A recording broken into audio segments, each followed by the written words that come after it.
Baik, Assalamualaikum warahmatullahi wabarakatuh. Saya Natasha Alfiona, saya dari mahasiswa psikologi. Di sini saya akan menjelaskan mengenai observasi yang saya lakukan kepada anak murid. Ya, dan ini anak-anak sekolah. Dia itu anak sekolah di SLB, di kelas tunadaksa. Nah, di sini saya menjelaskan itu berdasarkan pengalaman saya saat saya turun lapangan atau PKL, dan kebetulan saya itu PKL itu di SLB di kelas tunadaksa. Nah, di sini yang saya lihat atau yang saya lakukan observasi ini kepada murid yang saya pilih sebagai klien, dia itu seperti yang kita ketahui kalau anak tunadaksa itu kan memiliki keterbatasan dalam fisik. Nah, yang saya lakukan itu melakukan latihan motorik gitu. Nah, dimana yang saat saya lakukan motorik itu dengan melakukan motorik ringan, seperti contohnya tuh dalam menulis atau kayak bikin gambar dan macam-macam, atau mungkin semacam motorik kayak mengambil satu barang, misalnya kayak kelereng. Saya suruh si anak ini, misalnya kelereng ini saya letak ke dalam botol gitu.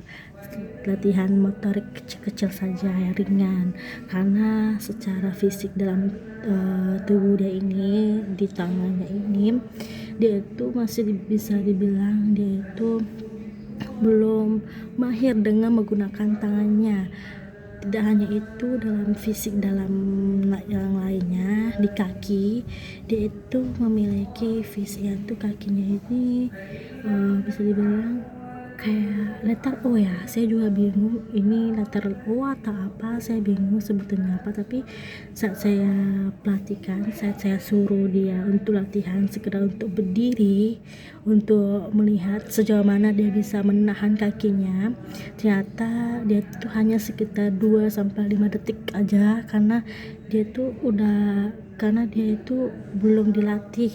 Sebenarnya murid yang saya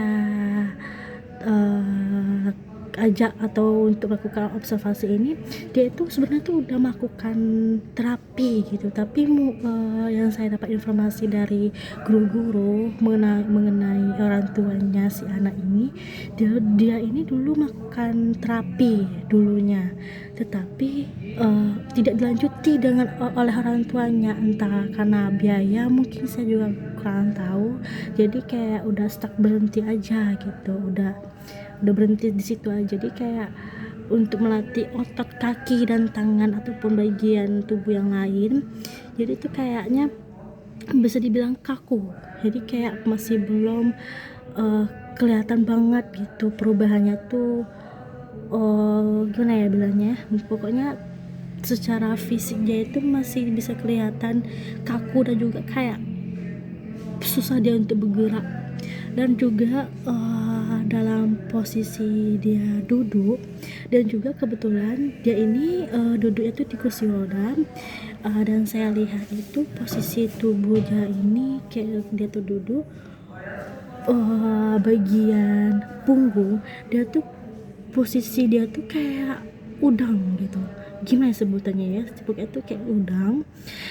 Dia itu bagian punggungnya ini sebagai tumpuan untuk dia duduk. Biasanya kan orang untuk duduk itu bagian bokong ya, bagian pantat. Tapi itu bagian punggungnya sebagai dalam untuk menahannya untuk dia duduk, karena dia tuh kesulitan untuk dia duduk. Itu udah beberapa kali saya udah ajak dia untuk melakukan latihan terapi ringan gitu ya. Ini bukan saya sendiri, ini juga ada beberapa guru di ABK itu, di sekolah SLB waktu saya PKL, untuk kayak sayanya jatuhnya tuh kayak membantu guru gitu, kayak mengetahui gimana cara si gurunya melakukan terapi ke muridnya ini gitu.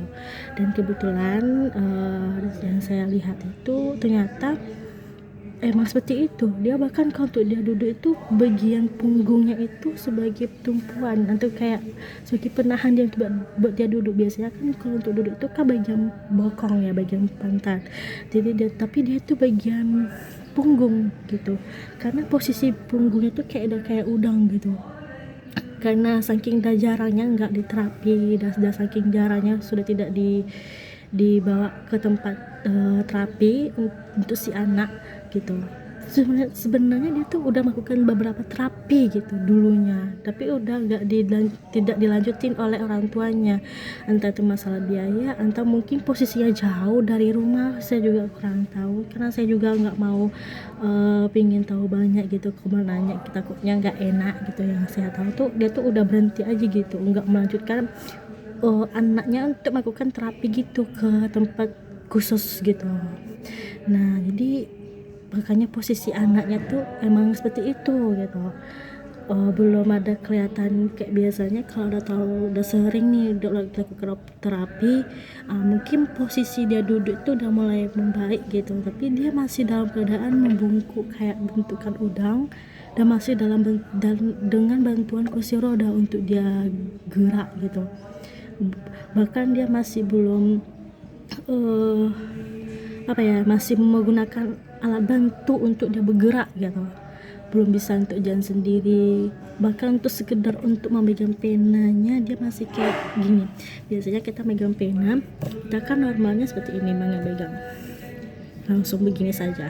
Tetapi kalau untuk murid yang saya lakukan observasi ini, dia itu begini, dia tuh harus kayak megang dua tangan, misalnya kayak satu untuk megang gini-gini, satunya lagi dia tuh kayak gini, biar dia gampang untuk ngambil. Kalau langsung dari sini untuk ngambil dia nggak nyangkut, itu kayak penyepit untuk ngambil penanya tidak bisa gitu. Nah seperti itu, makanya yang saya jelaskan itu berdasarkan pengalaman saya dalam melakukan observasi di saat saya PKL. Nah seperti itu.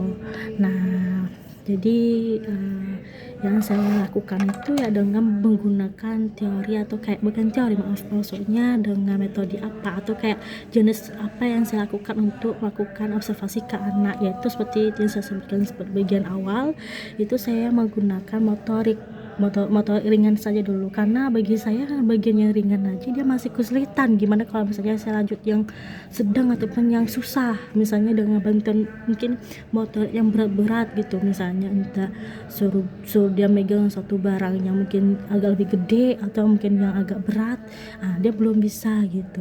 Makanya saya ajarkan itu dengan motorik yang ringan saja, itu pun dia masih kesulitan untuk melakukan motorik tersebut gitu.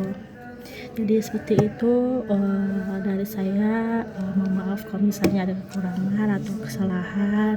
Saya akhiri dengan mengucapkan Assalamualaikum warahmatullahi wabarakatuh.